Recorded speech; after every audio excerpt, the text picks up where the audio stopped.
the network for the AV industry. What are you listening to? This is AV. This is AV Nation. This is AV Nation.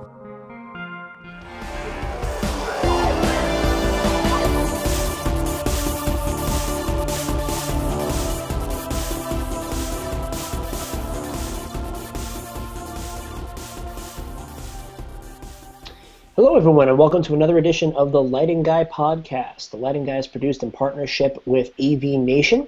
It's a show about light, lighting design, and how to control it all. I'm your host, JP Bedell, as always with my co-host, Megan Mazzocco. How are you, Megan? Hey, JP. I'm great. How are you doing today?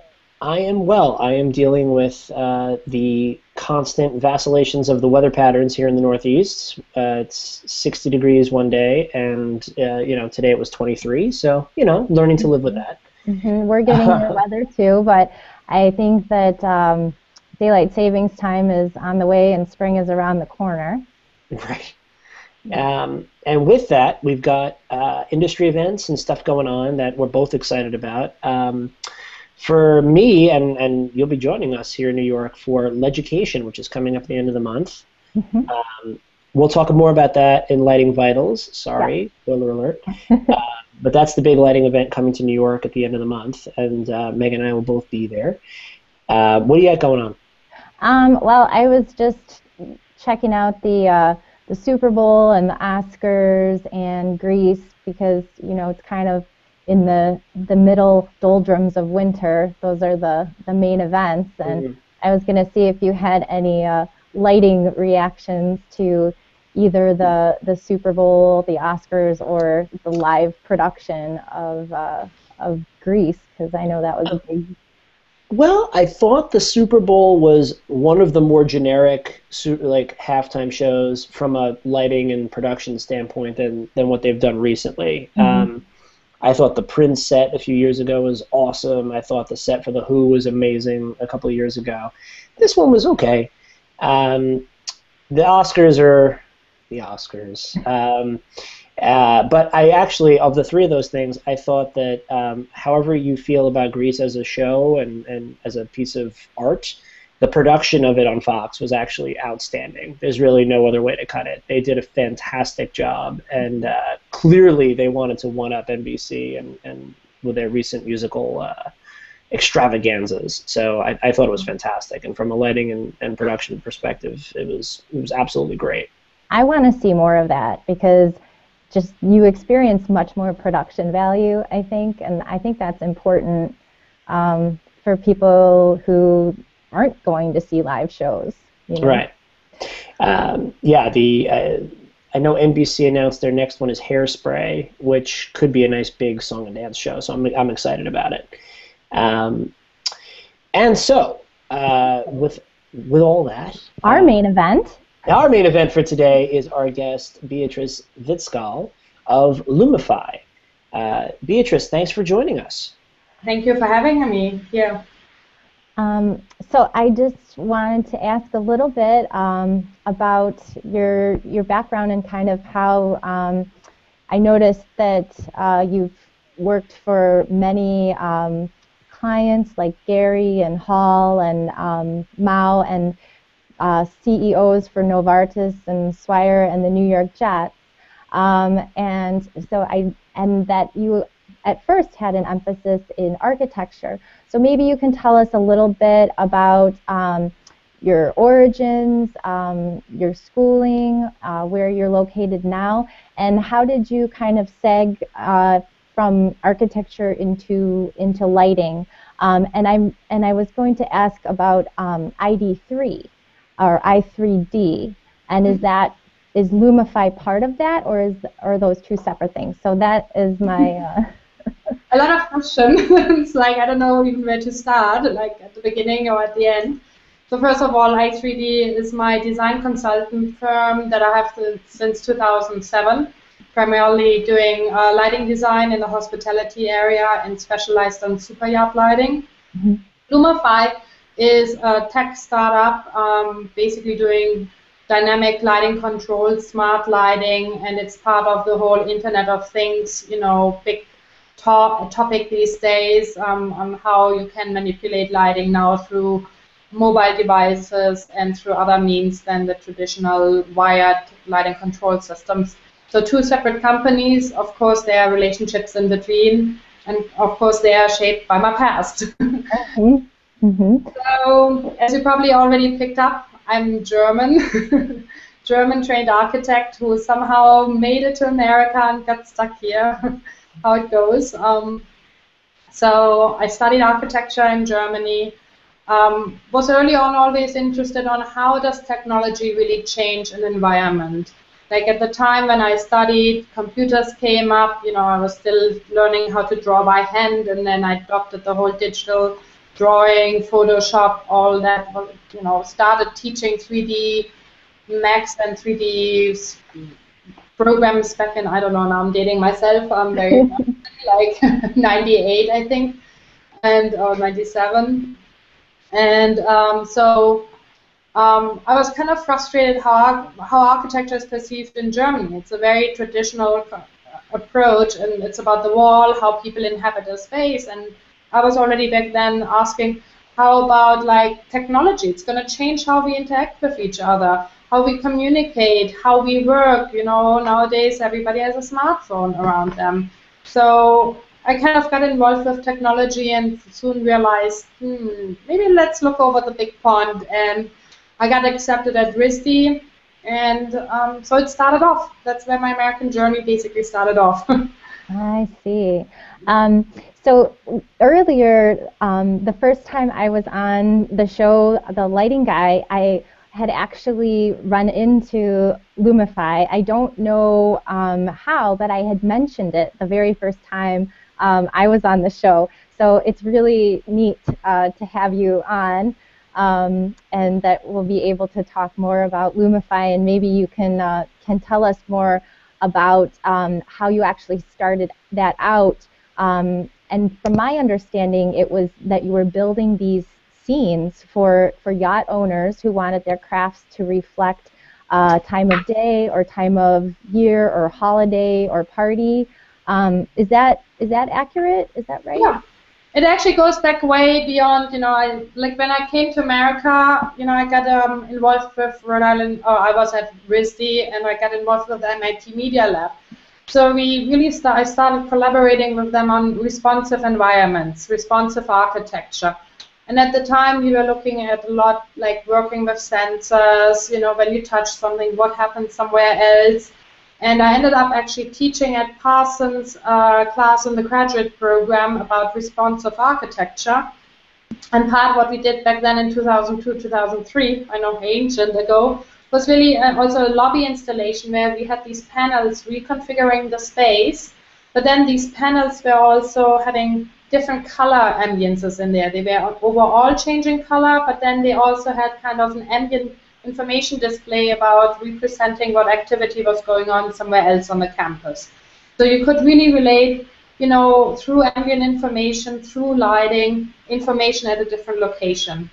So I really got involved, from architecture on how can we make it smart, adaptive to our needs, or responsive to what activity is happening in a space, to realizing that lighting, specifically LED lighting, because that's a microchip, we can program and manipulate very easily. So that's basically where the foundation of LumiFi, or where my drive to where I am now happened. It's a long time ago. And then I got basically headhunted by a lighting design firm called L'Observatoire. Many in the city or in the world know that. And, I was there for over 6 years, I think.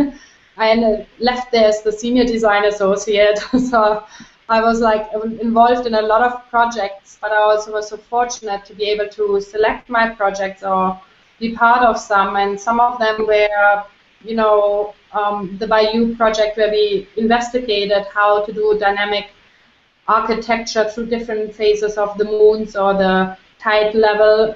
But the control technology was actually not really existing at the time to do that. And I looked into it with my friends from the MIT Media Lab on what it would take to do wireless lighting controls. And then we were I was also working on the much debated a politically charged Jet Stadium here in Manhattan, where it was really, you have this huge mess. How does it transform? How does it need to look like from the sky, from the land, from the cityscape? How does it transform on game day while, majority of the time it might be a convention, an event, or just urban scape? And so lighting became really a way to define an identity of a space and of architecture, but also to be able to transform it. You can show different sides of it, and I thought this was very, very poetic. Mm-hmm. And I worked on the Lincoln Center project for 2.5, 3 years, where I ended up getting the Lumen Awards for, also still part of Les Observatoires. But there was also like the concert hall where lighting also showed, before, during, intermission, and how does this all change and transform, and how does it influence the people inside there and the mood and the identity. So it was always the key topic, how does dynamic lighting really change how we feel in a space, how we interact with each other in a space, and what lighting do we need for a specific activity. So that was my base concept. And then in the superyard world, we dealt with a lot of the traditional lighting control systems, saw the limitations of it, the frustrations of it. Users don't know how to actually use it. Like I had two self-made billionaires in 1 week meetings, and the one was like, I don't want to have a lighting control system. I feel like I need to call my engineer to turn the lights off. Like, no. And the other one was like, Beatrice, design me a better system, make it graphic. And we ended up building it, implementing it on an award-winning superyard that launched in 2010. And that's also how I met my first programmer and team member of LumiFi. So it all kind of is a continuous story. Were you in Miami recently for the big fancy boat show? The big fancy boat show in Monaco, but I do go where the clients are. Like I was, down in the Caribbean where the big boats are. Oh my goodness! The yard I worked on is 155 meters. Oh my! They don't quite fit almost in my eyes. So I have a question, Beatrice, on a technical side. What makes LumiFi as a technology different from the existing lighting control technologies on the market, right? So, I mean, my control days date back to DMX, right? And we all know how terrible DMX is, but not full DMX fans out there, I'm sorry, but you know what I mean. Compared to, so there's DMX, there's also the Dolly protocol. Every other manufacturer sort of locates an individual dimmer and driver through a circuit at a relay or at the relay panel. What makes LumiFi different? How does it work? So it's LumiFi first of all is basically a software platform. So we are working together with different hardware manufacturers, and what happens now in the Internet of Things age is that you can put a wireless chip in almost anything. I'm sure everybody has heard of Sonos, the music that you can control from your phone, or Nest. So it's basically the same technology. Now you can make a light connected. You can put very easily in a light bulb, and they've been out on the market for 2 years, a wireless chip. And right there, that's where the controls are. You can buy now a color-changing light bulb at the Apple Store, at Home Depot, at various price ranges, and they have that chip inside there. So all what you need now basically is software that controls it. And now you can put into the software the intelligence, and you can update it, like how Tesla is updating their car software, so everything, because it's not hardware based anymore, it becomes a software game and play, and now you can add intelligence. Like I can update, run an update on my software and say, okay, we just built the sunset timer function, and I update the software. I'm not touching the hardware. We don't have wiring anyway, so who cares? And then now suddenly I can go and say, lights turn on at sunset, or give me a gradients for my 7 a.m. wake up call, even if it's in the winter dark. And It's just really like the possibilities by software are so much more incredible than ever before. So I get the software portion of it. On the hardware side, is this wireless chip compatible with any, like, so if a manufacturer prefers electronic low voltage or ELV or 0 to 10 volt dimming, is this wireless chip that we rely on for the communication compatible with any existing driver on the market, or do we need to? Are there some bells and whistles that need to get worked out there? Well, you need to integrate that wireless chip somewhere in the control unit. You know, an LED in itself is basically a semiconductor, so it's very different.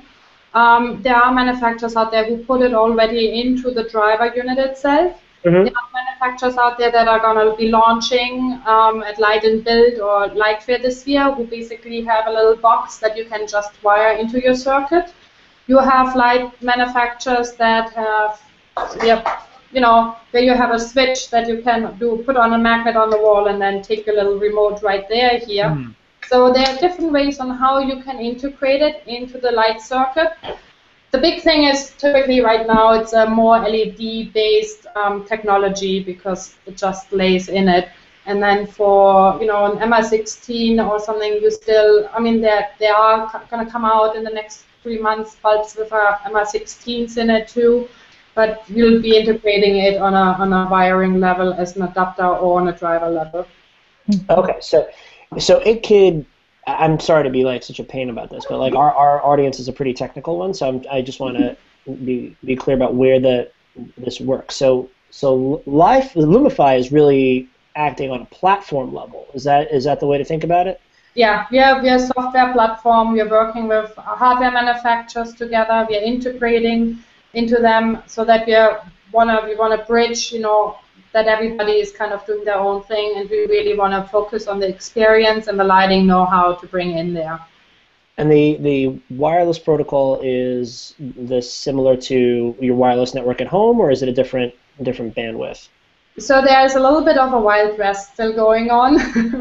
The primary protocol right now in the market is Zigbee. Okay. Zigbee Alliance, Philips, Osram, GE, all the big, ones have assigned to it. Even, some of the traditional lighting control systems are using the Zigbee protocol. Mm-hmm. This year there will be a lot of launches happening during Light and Build and Lightfair that are Bluetooth based. Okay. So there'll be a lot in that direction happening. There are a few Wi-Fi bulbs that made a lot of press earlier on, but I personally, for a lot of various reasons, think Wi-Fi is very problematic. Mm-hmm, mm-hmm.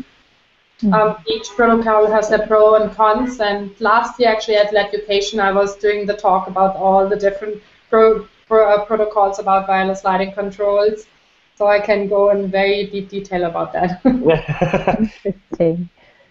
Well, LumiFi is a user-friendly app that you just mentioned, so that your clients would be able to set their lighting scenes in a very intuitive and comfortable and convenient way.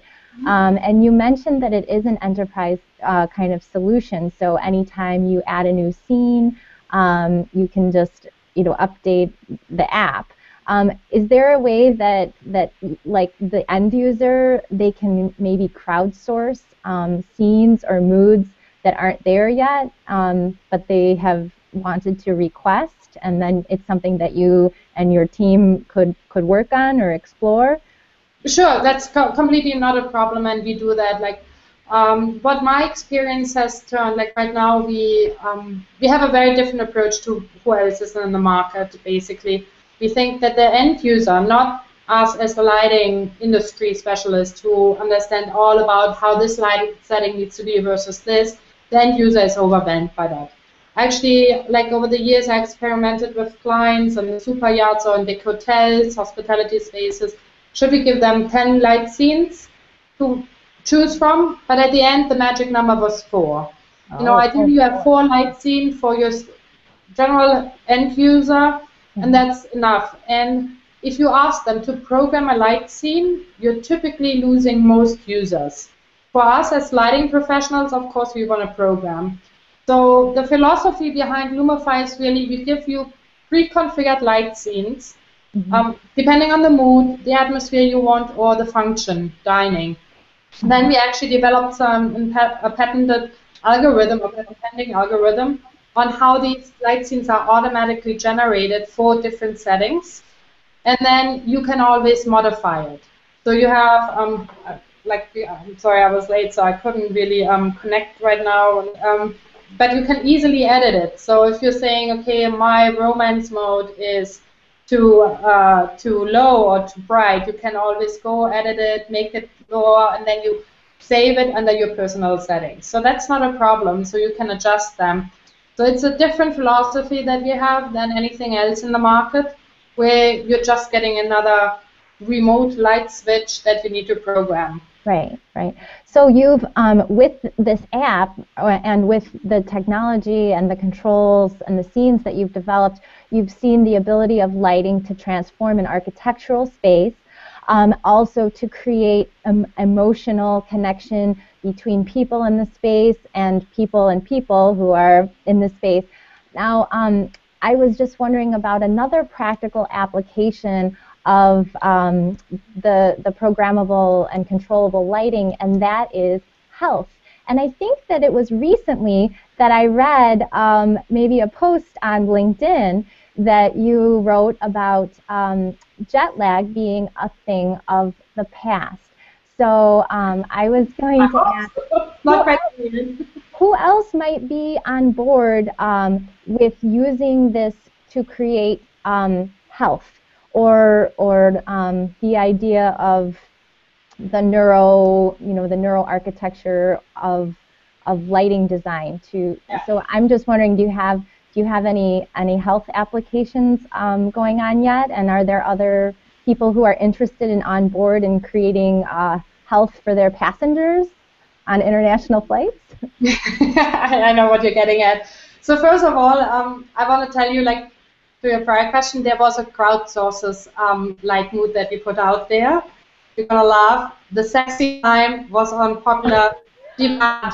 Like, I had every guy coming to me like, when are we getting sexy time? So yes, that's going on. But in terms of lighting scenes or lighting know-how, what I think is, like, I see it like the Maslow chart of hierarchy. There are the basic needs, your basic on-off on the bottom. And then while we evolve, you're going to go more into the experiential layer. It's about the experience, the atmosphere, the mood, how do you feel cozy, all these aspects. And then you already realize, once you have now the color palette of RGBs, which before this new technology was only available through DMX, you can now say, okay, my sunset mood, my lounge mood needs a little bit more amber, or my late night wants a little mysterious blue, or my focus is down, I want more kind of a cold white, like color temperature regulation. But then once you're going from the experimental layer really up to the top, I see is the health and biological aspects. And there are a lot of studies that lighting really has effect, not just on the seasonal disorder, depression, Alzheimer, but really on your hormone level. Like if you have certain light or light waves is actually the specific term, they change the biology in your hormones, your melatonin levels. So there is a whole science behind it. There's a circadian rhythm that's, our core natural, instinct that's inside, that's regulated by lighting, basically. So there's a whole science to it.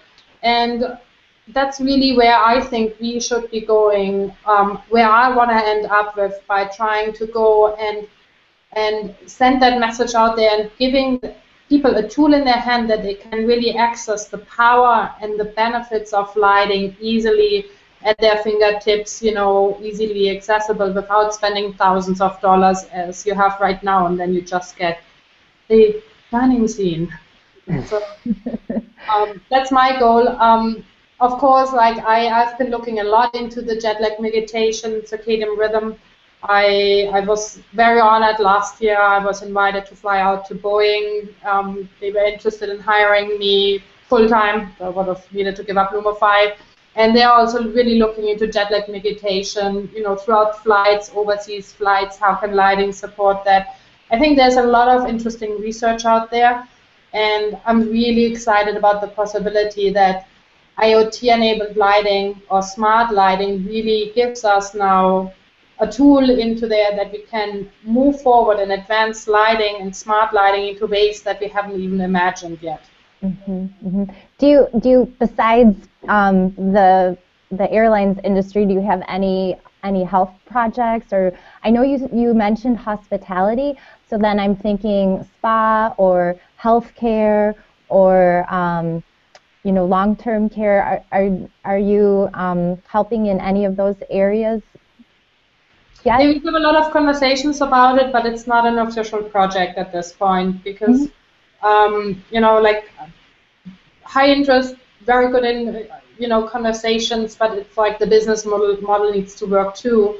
And I think that's really something where we have now the lighting audience here, where it's really an appeal to the lighting industry. Currently, the business model is not quite working yet. The whole expectation is not quite aligned yet to support this kind of new lighting know-how to be developed. Because right now, the perception is people pay for hardware. They're like, oh, but the app you get for free. And oh yeah, isn't the app like for free, maybe with an upgrade for $2.99? That doesn't work like this. You cannot get this kind of lighting know-how, even though we can now write this into algorithms and logics for an expectation that it's free. So, and if there are not stronger partnerships between the hardware manufacturers, the software developers, as well as the lighting professionals, if that is not more balanced, it's very hard right now to really push that, because it is heavy research. It's a lot of know-how. It's like, how do we translate all this manual labor that we typically do in a custom setup into a logic that can be applied to different locations, and that all for free? That doesn't work. So yeah, and that brings up a question I have just on a sort of project level. I'm imagining a high-end residence that is using LumiFi as its control platform. And like, let's say they do a renovation and 100% of the lights are compatible. Is at the moment, if they decided to change another room that they had previously not touched, the architect, engineer, whoever's doing the lighting designer, whoever's doing the spec, in order to onboard those fixtures into the LumiFi system, is going to have to find Zigbee compatible fixtures. Is that the way that would have to work at this point? Yeah, correct. Got it. For us, we right now really are focusing on the hotel market. Okay. So that's really right now where we think the biggest growth and opportunity is, because hospitality is, group who traditionally understands the power of lighting. How atmosphere helps, how color can help also strengthen the branding. So this is really something that's also really easy, because it's now easy for a refit. You don't need wiring anymore. You don't need to put your ceilings down. And then you can also grow as you go along. And it's, a smaller test bed also for big residential projects, or then, segueing into larger commercial places. Sure. But I mean, at the same time, I don't know that it would be, if there was enough of a demand for it, I cannot be much of a hardware.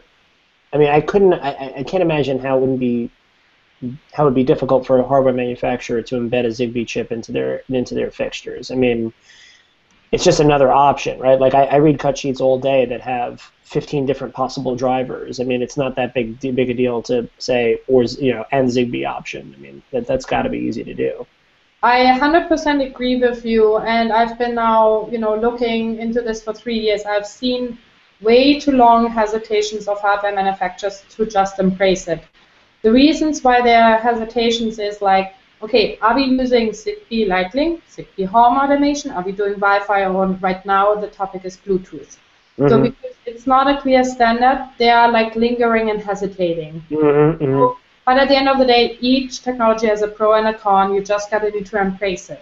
The second reason is why it's not moving faster is, I think, because they're afraid of like hardware you cannot ask a hardware manufacturer to develop a software piece.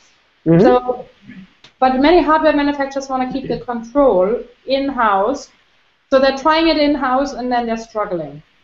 instead of saying, like, why don't we go and find us the right partner and partner up? So then it's kind of, again, lingering in this frozen path, and I really, and I have this on one of the publications, it's really this whole technology is like you have the hardware manufacturers here, you have the software developers here, and then you have the lighting professionals up here. And to make this really a more powerful than anything that we had, solution is all three parts need to work together. Because you have the coder write the code, but then the know-how comes from us.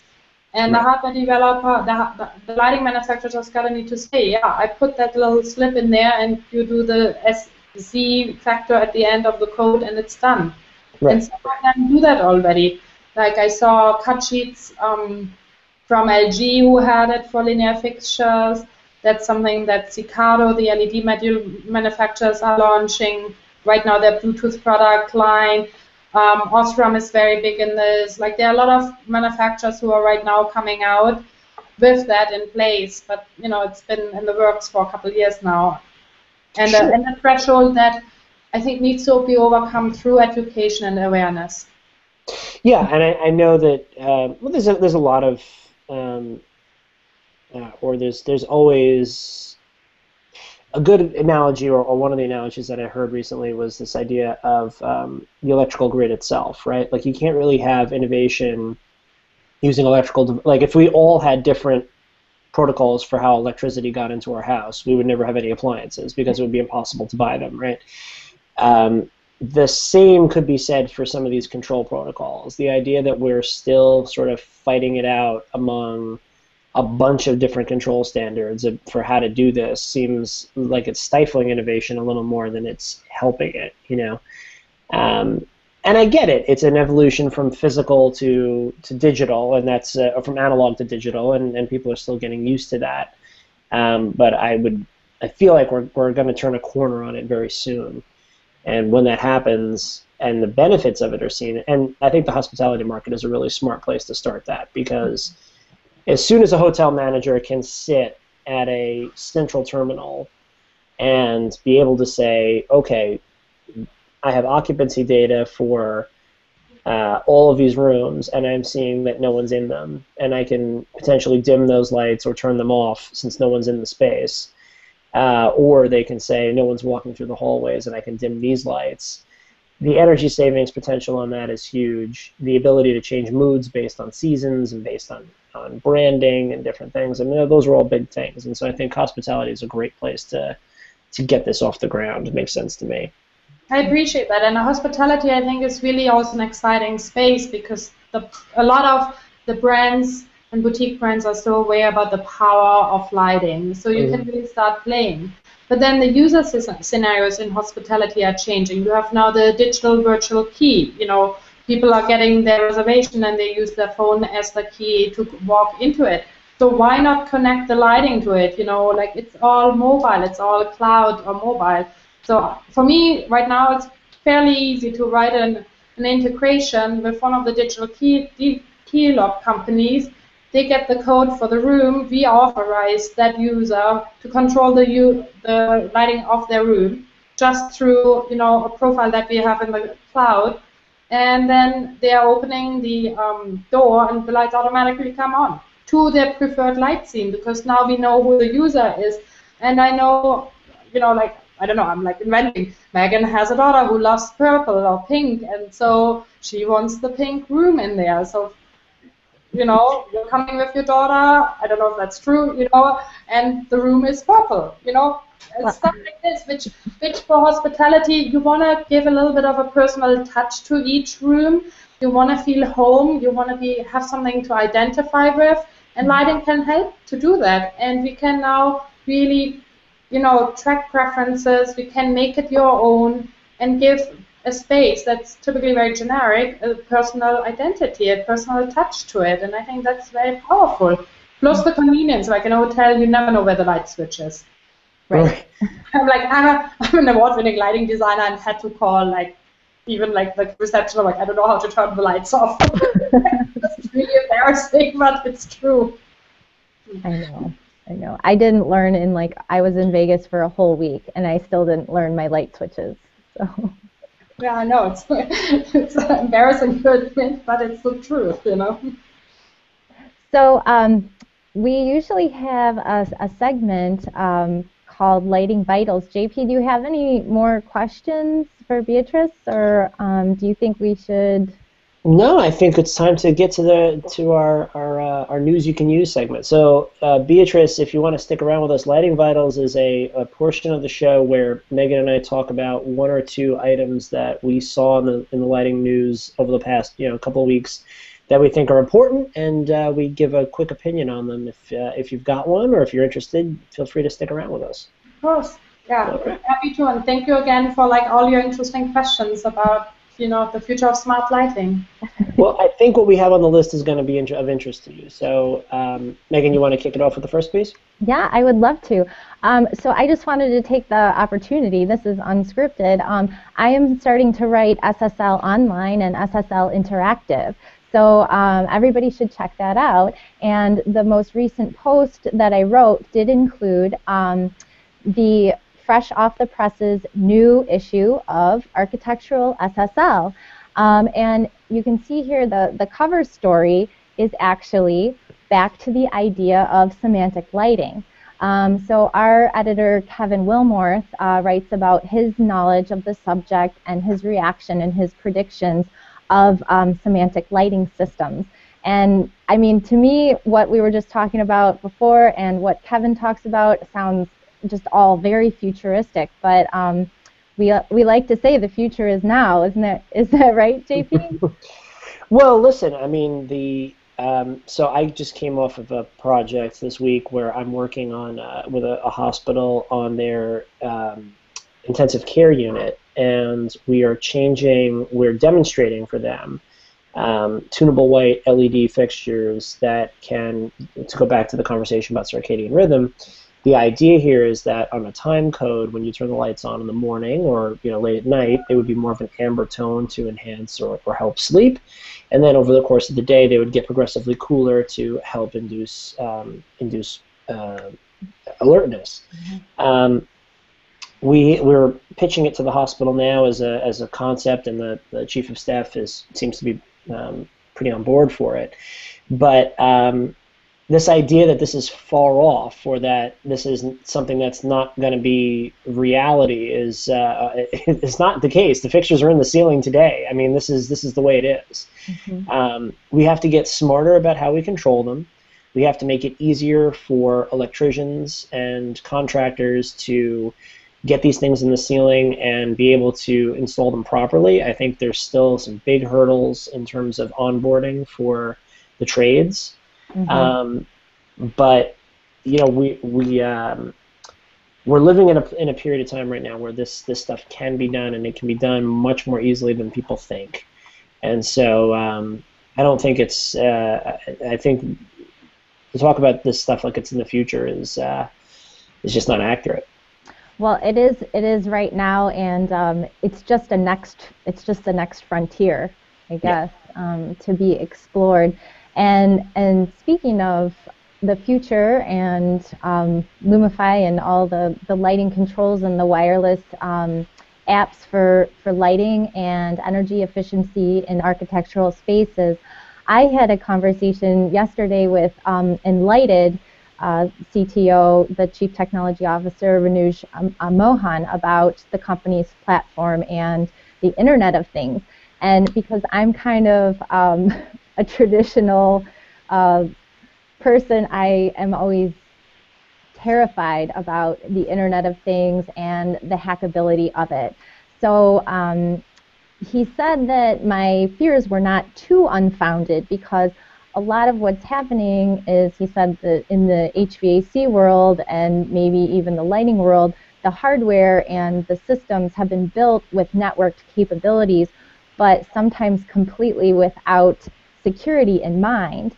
And this is where software companies and programmers like you and Lighted and Stratus and Plus Comfy, and even Cisco's digital ceilings platform with the Power over Ethernet technology, those offerings I think we're seeing more and more of. And he said that, these are systems that are impervious. They offer security at every level from the bottom up. And I think that this might be what's coming for the future of LEDs. And there was an example, and this brings us back to the MIT circle. He showed me a video of hackers playing Tetris on the side of a New York skyscraper. So I was going to ask if you've seen that video. I think it went viral. Actually, I think I saw it, but I know a lot of it, and I have also met several people who make it their professional job, paid job to hack into lighting bulbs and lighting systems. And, it was a big topic. I was invited at the IOTC dinner last year twice, and of course that came up as a topic. But I think the conclusion we came about, right now we're still building up infrastructure of the Internet of Things and onboarding hardware manufacturers, educating. But really, what's the damage if you're hacking into a light bulb and turn it on? It is a concern, fine, but is it really going to be life-changing as if somebody hacks your bank account? And how much of a concern is it to stop all the positive benefits right now? And it's something that needs attention, and I think it will be a topic that will get a lot of attention, but I think it's 2 years out. If you're right now focusing on complete every security aspect in it, you're not going to be able to push the benefits of lighting so much forward, the innovation, and it makes it more an obstacle, because that really makes it it needs to be more of a closed and controlled system. And right now we already have so many thresholds to overcome to put the technology out there, to educate the people, to have manufacturers go and say, yes, I'm going to go and go and do this now. So I think it's it needs to be in our radar for sure. But I think it's a bigger topic, once we have actually a wider adoption. Mm-hmm. Mm-hmm. JP, did you see that video by any chance? I did. I also saw some GIFs of it were flying around the internet too that I thought were pretty funny. A few of my friends are actually on the information security side of the fence, and their reaction was yeah, that's really funny and really terrifying, because it means a lot of things that, so I don't know, this is reporting that as third party, but I cannot verify it right now at this moment, but my understanding of the Target hack was that the initial worm that sort of let the hackers into Target systems was actually through HVAC. That's correct. There was an HVAC building control issue. So that's the initial attack vector. So it's not an unfounded concern. That said, this is actually if building automation is just one of the issues that when we start to connect everything to the internet, right? There's a million attack vectors that we need to start thinking about. So while I think it's certainly an issue for the lighting community, I think it's an issue across the board for anything that's on the connected platform. This conversation we're having right now is happening over the internet, and there are attack vectors that are associated with that. We have to live with that as a reality. Mm-hmm. The one analogy I heard recently was, you walk down the street in a crowded city like New York, and Beatrice, I don't know if you're a trained martial artist. I am not. But the analogy I heard was, if a kung fu master wanted to beat me up on the street, they could, right? There's nothing I could do to stop that. Does that mean I don't walk on the street? No. I mean, you have to understand that there are security risks every day, and we have to figure out how to work that out. My thoughts on this, or my segue into my little thing about Lighting Vitals, is I'm going to come back to LightCast. It's coming up at the end of the month. Beatrice, what are you excited about at LightCast? What are you thinking about for LightCast in just a few days? two topics. Can I just add something to the security before we go back? Yeah, of course. Of course, I'm excited about education. I was one of the speakers last year about that topic. So I was too, actually. We should have. I'm surprised we didn't bump into each other. Yeah, I talked to our other friend. We had connected before and compared notes. Anyhow, with the security of lighting, what I think is the biggest risk in security of lighting is somebody's turning on your lights when you might want to sleep, or turning off your lights when you're cooking.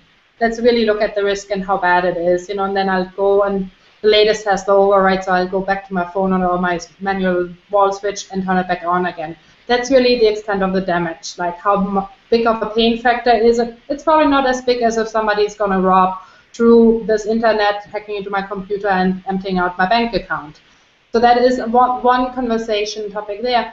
But what is for me more startling as a lighting designer, there are a lot of manufacturers who are now saying, oh, we're offering remote lighting control. And I'm sitting there, I'm like, why do you want to have remote lighting control? Let's look at the user cases. You have a couple. And if I'm now turning from my phone here, the lights on or off in my home where I don't know who it is there, like somebody might be cooking, just trying to whatever, the hot water out of the pan, I don't know, and then the lights turn off. Oof. I would be furious if I'm the person. I actually don't want to have remote lighting controls for the reason of we had the discussion, somebody hacks in our lights on and off. Like I think lighting controls belong to the space, to the Wi-Fi network where we are in. Right. And the remote, why do people put so much emphasis about remote lighting controls? I actually don't understand, and there's a lot of hype when you go into requirements for wireless lighting control. Why is that there? I don't quite understand it. I've never understood on the consumer level why they always show these commercials where people are tapping their smartphones to turn their lights off at their house. Put your lights on a timer or an occupancy sensor if you're really all that worried about it. And that's that. I've never had a desire, and I've worked in lighting now for 17 years. I've never had a desire, when I'm on vacation, to pull out some computer device and turn my lights on and off. It's just never, ever even occurred to me as something to do. So yeah, it's funny, for temperature, I'm for AC. You want to cool it down half an hour heating before you arrive, but lighting is immediate. So that it's on one hand, you're afraid of the security, but what would the security be? Something that we are really, with huge effort, trying to build for. It's kind of contradictory. Yeah. Sorry, sidetrack. But education, of course, meeting up with a lot of people I haven't seen for a long time, that's always, for me, exciting. The people in the wireless space, we are in touch throughout the year, which is great. So, I'll see the new products. We talked about it. I know that they are going to launch Bluetooth-enabled lighting or other wireless lighting, and so it's going to be nice to see their progress. I love that they have this year a lot more wireless Internet of Things talks put up, because I think last year we only had 2. That was one of them. So I think it's really amazing that they really embrace that topic more, bring more education to the industry, and yeah. So I'll be there too. Excellent. I'm really excited about the session on the practical application of neuroscience in architectural lighting. So that's one place I know I will be for sure. So that's an awesome topic. Who's doing that one? I don't remember. I want to say Kevin someone. No, maybe not. But I'll have to relook at it. But well, Megan and I. So my Lighting Vitals is a little bit of a log roll plug for the show. Megan and I are going to do at least one, more likely 2, maybe even 3 reaction segments to education, because we'll both be there. And Beatrice, maybe we can snag you for 5 minutes. We can get your take on how the show floor is going. And we'll do that throughout the show. It's only 2 days, so it's not an epic event, but we wanted to get out some reaction before the official podcast comes out. It's just a good way to keep the conversation going. Mm-hmm. So that's my lighting vital for this episode. I had one last small detail to add, and that is right now Architectural SSL Product Innovation Awards judging is gearing up to look at the latest products that are out from the biggest and best manufacturers who have entered the Product Innovation Awards competition. So if anybody's interested, I would love for both of you guys to judge, of course. Otherwise, please feel free to get in touch with me at megan@architecturalssl.com or just at Megatorial. And I'm really excited, I know, to look at the new products. Excellent. All right. Well, with that, I think we're getting ready to wrap it up. Beatrice, thank you so much for coming on the show. You were a fantastic guest. We'd love to have you back and talk more about this, especially because the market's developing so fast. I think there'll be more to talk about in just a couple of months. So we'll see you at LightCast. Thank you very much for being on the show. Thank you for having me. I really appreciate it. And thank you for all your amazing questions and sharing the passion in this. Thank you so much, Beatrice. It was so nice to meet and dialogue with you, and I can't wait to see you in New York. Yeah, definitely. Thank you. Okay, thank you. Good night, everyone. All right. With that is another edition of the LightCast podcast. I am your host, JP Bedell, with my co-host, Megan Mazzocco. Thanks again for tuning in. This is a co-production with AV Nation, and we'll catch you on the next one. Thanks.